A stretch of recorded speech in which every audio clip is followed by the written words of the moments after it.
Tibet, an improbable wildlife kingdom. Dominated by China's largest and the world's highest plateau, flanked by the Great Himalayas. Despite extreme radiation and oxygen deprivation, a group of creatures have adapted to survive at high altitude.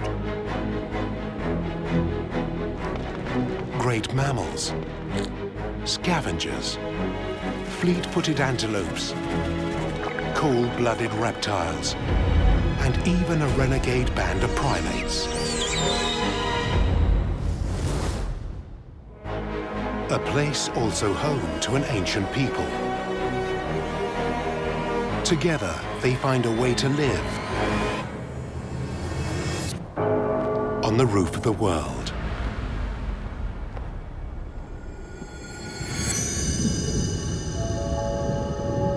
Tibet's immense frigid plateau is often called the Earth's third pole.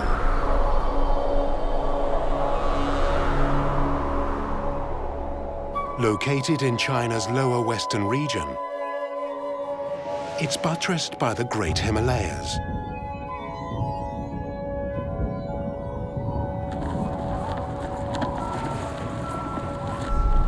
This land sits at over 4,000 meters.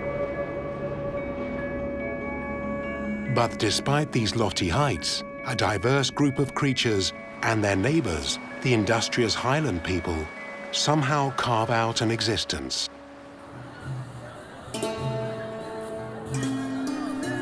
Tibet is famed as a place of wonder. Its capital city, Lhasa, is a high-altitude metropolis of contrasts. An ancient cultural center brimming with history, which is quickly evolving into a thoroughly modern city.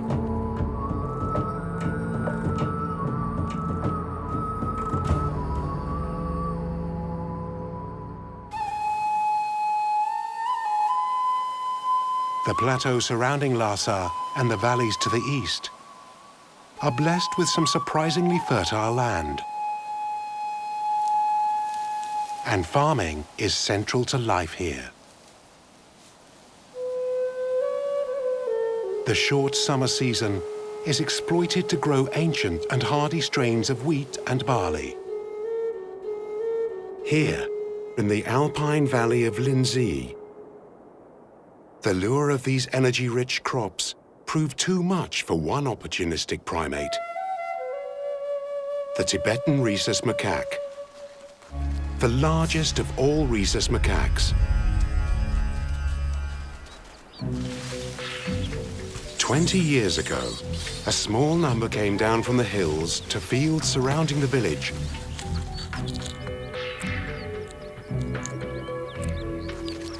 And quickly exploited this ready-made food source.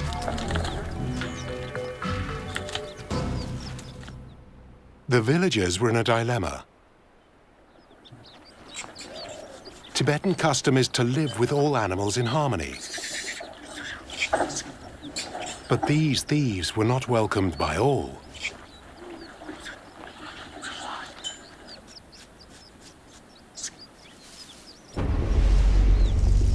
Luckily, one villager took an interest in the monkeys and began feeding them.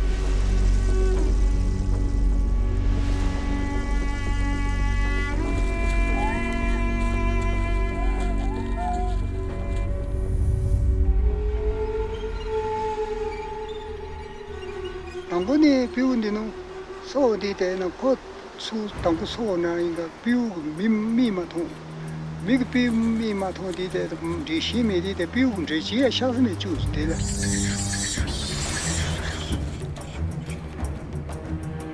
셰나 치부시고는 거 또콜음 마시에비체 또테 닌다 리시 또 케라 쿠또 테치디데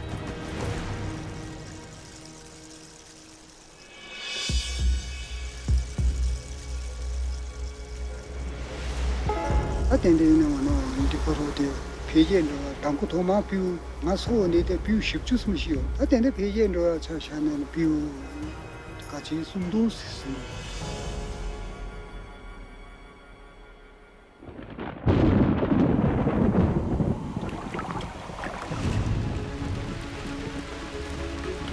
The macaques are built to withstand the harsh solar radiation and extreme low temperatures of winter, when the extra food is particularly welcomed by this large troop.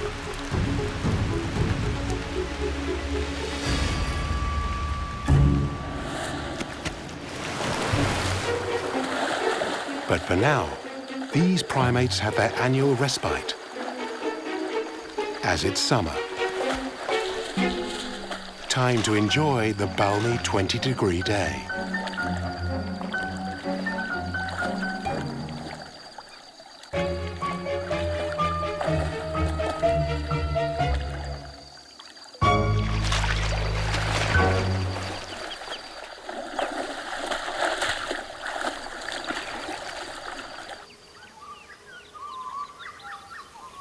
The macaques live in a lush alpine valley.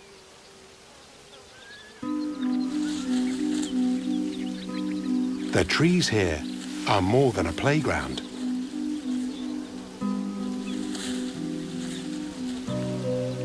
Its nutrients are important to their survival.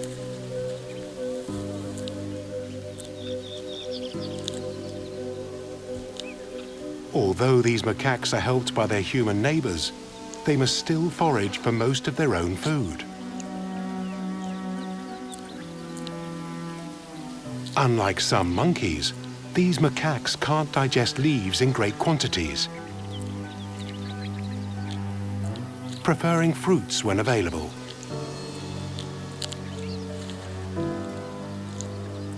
Only a few trees bear fruit each season.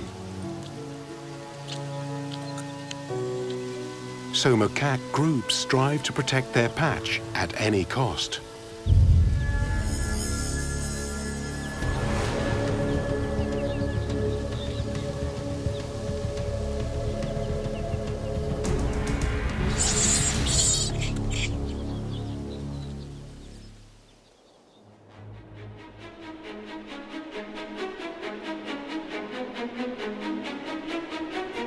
This green oasis is not typical of the rest of Tibet, where a huge plateau dominates.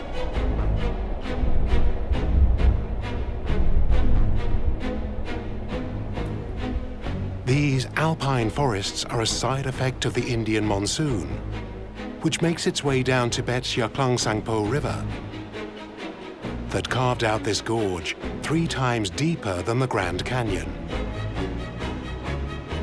Traveling against the winds of the monsoon west along this gorge, and you eventually reach Mount Kailash, one of the Himalayan Great Peaks.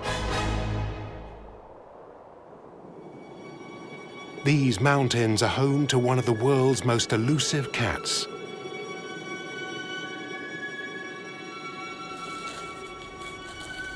The snow leopard.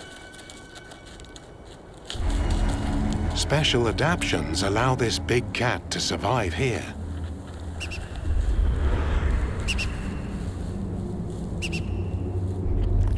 Large nasal cavities warm the frigid incoming air.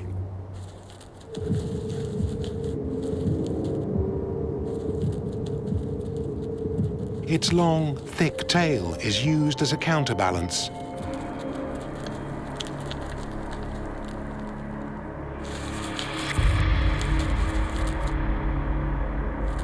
While its giant paws act like climbers' crampons, their claws adding extra traction on the slippery rock.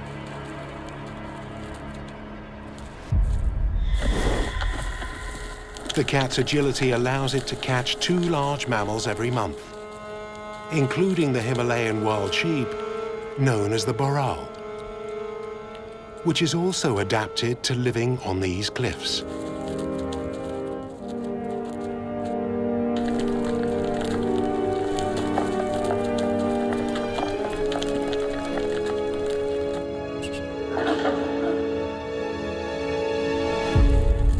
It's a game of cat and sheep.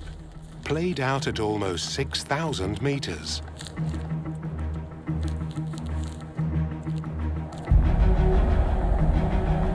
The northeastern side of the Himalayas buttresses the world's highest and largest plateau.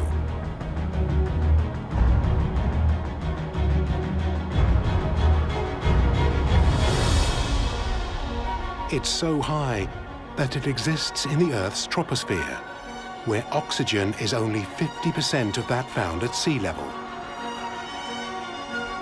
But despite the extreme conditions, the grasslands that sit atop of this great plateau still attract some specially adapted grass eaters.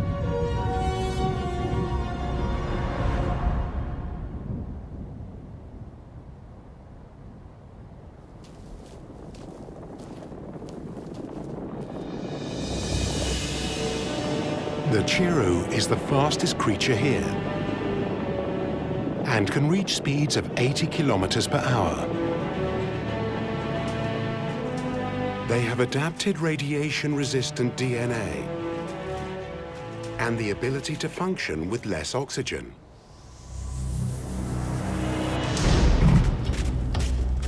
And like the snow leopard, air sacs in their nostrils warm the air before it hits the lungs.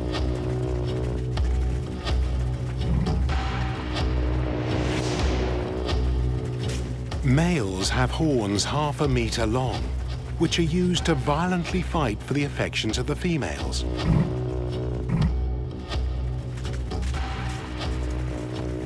With sometimes lethal consequences.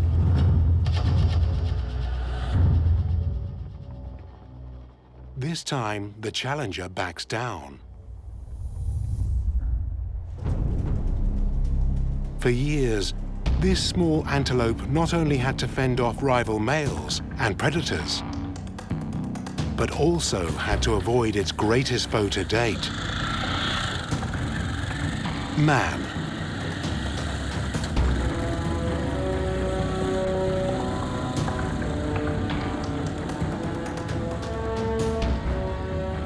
The chiru possesses the finest wool in the world. Demand for this so-called soft gold was so high that the chiru was almost hunted to extinction 30 years ago.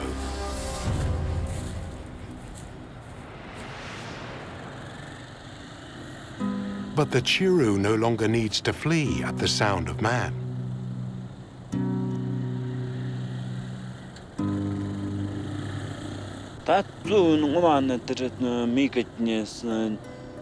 Umana na magic papa ka pala ta chexole ne tuntere yores tu tu inare che transporter mambo mas ena tenka za che korsana che mata papa ka tona.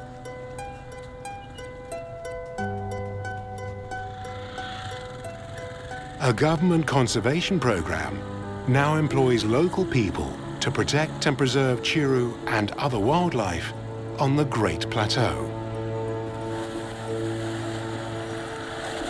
Hasos nyiri keleka mkarasana na chekun korkyo toete dada korkyo son che riti sochala nota tokama meta chekun riti sochate kata manglo son meta teteka korkyo teres.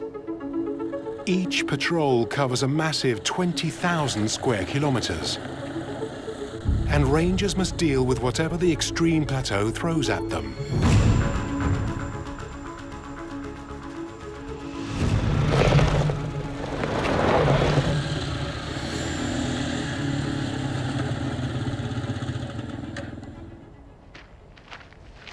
Hachi la statacha. La to mitati namra khoka. Oh, you're too. That's why la. Oh. But yeah. This data is vital to the conservationists studying the plateau. Tayama yuru. Pachima. Shema.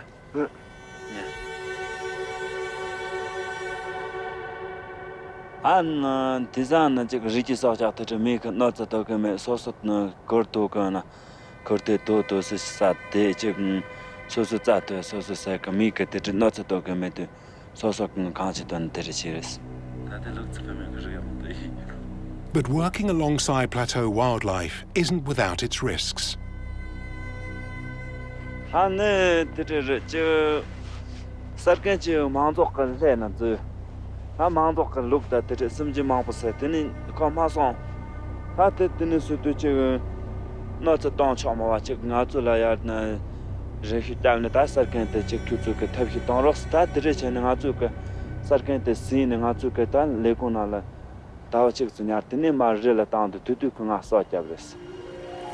This work goes beyond the mechanics of conservation. The Tibetan people have long had a spiritual connection with wildlife through Buddhism. Respecting all animals is central to their way of life.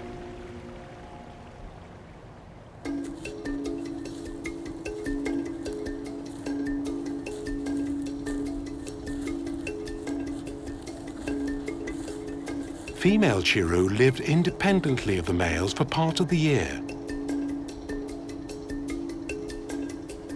And, strangely, after mating, migrate on their own to calving grounds hundreds of kilometers away in the north of the plateau. A behavior that scientists are still unable to completely explain.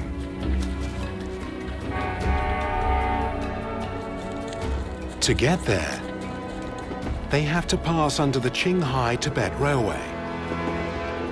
It's the highest altitude railway in the world and is, amazingly, built on permafrost, a permanently frozen layer of earth.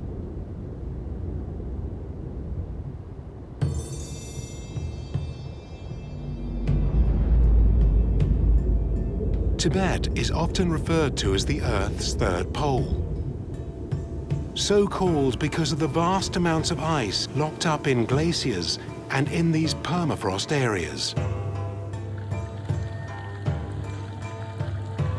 Not all the water in Tibet is frozen. Countless cold freshwater lakes pepper the plateau. Many originate from melting Himalayan glaciers and permafrost.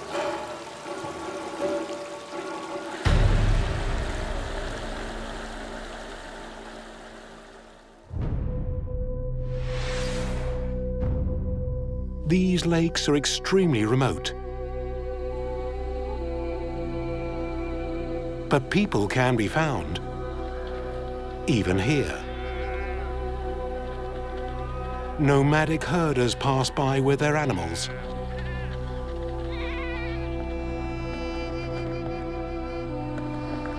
And Buddhist monks find solace in the solitude.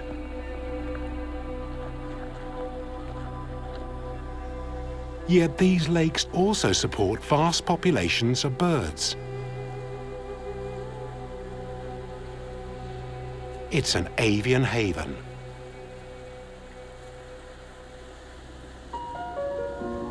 And one bird towers over the rest. The majestic black-necked crane, the only alpine crane in the world.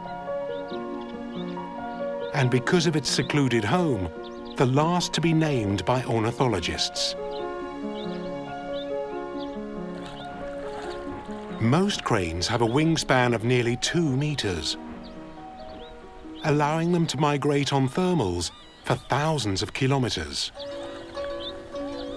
But most black-necked cranes don't migrate outside of China.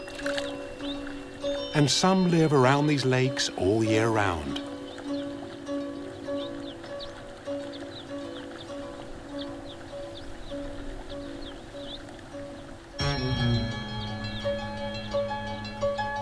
They're attracted by the bounty on offer. Small fish, crustaceans, and even frogs.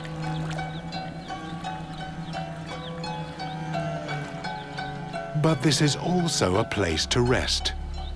The surrounding water acting as a natural alarm to any approaching predators. In spring, temperatures creep up to almost 10 degrees Celsius. There's still snow on the ground. But cranes pair off to begin the important task of breeding, producing 1 or 2 vulnerable eggs.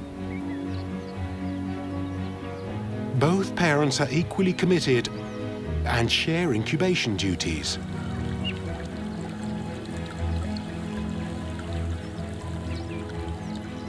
There are less than 6,000 of these birds left, so every egg is precious.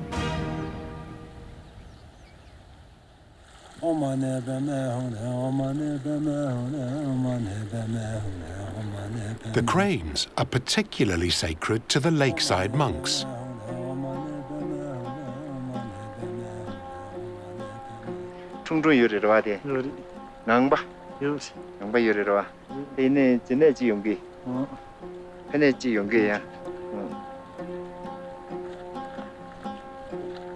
They help to protect the eggs and to conserve the local ecosystems for all of the wildlife here.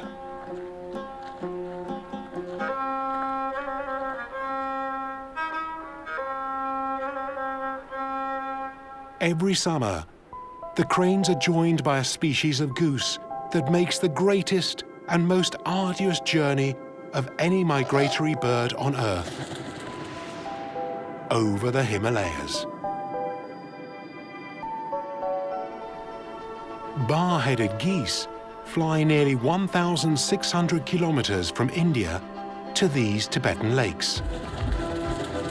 Some birds have even been witnessed to have flown over 8,000 meters, higher than Everest. The oxygen-depleted air means that they have to beat their wings faster and breathe deeper to keep aloft. Luckily, their specialized blood cells help to maximize the reduced oxygen. It's thought that as the Himalayas incrementally rose higher and higher, the geese's instinct took them higher with it.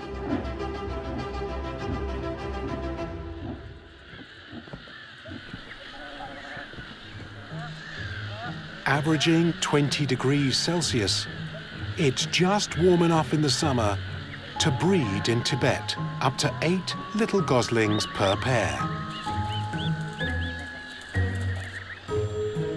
Before making the epic return journey to India to avoid the harsh Tibetan winter.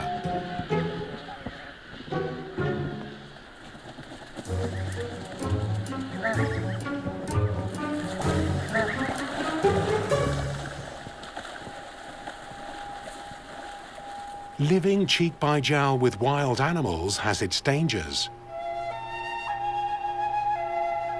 Overnight, the monks were visited by a Tibetan animal that doesn't just inspire respect, but fear. The Tibetan brown bear.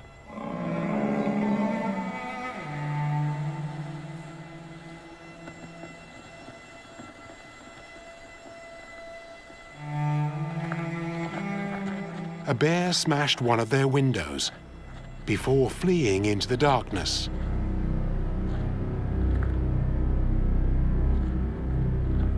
The plateau's bear is a smaller relative of the American grizzly bear.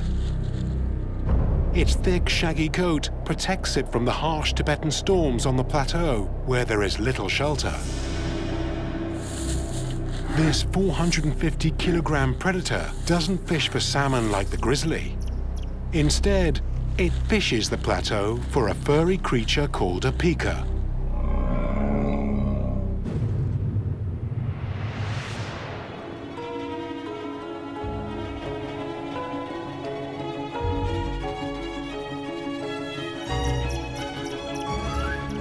The pika is a close cousin of the rabbit and hare and makes up 60% of the bear's diet.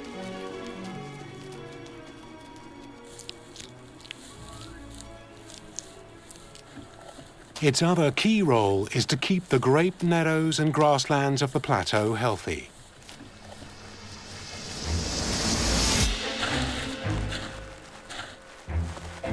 Its extensive burrow digging helps to cultivate the soil. Pikas consume 50% of their body weight in grass every day.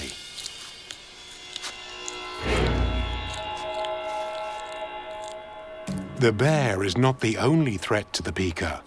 Perhaps their greatest foe is the Tibetan fox.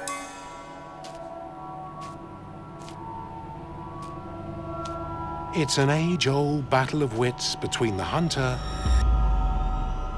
and the hunted.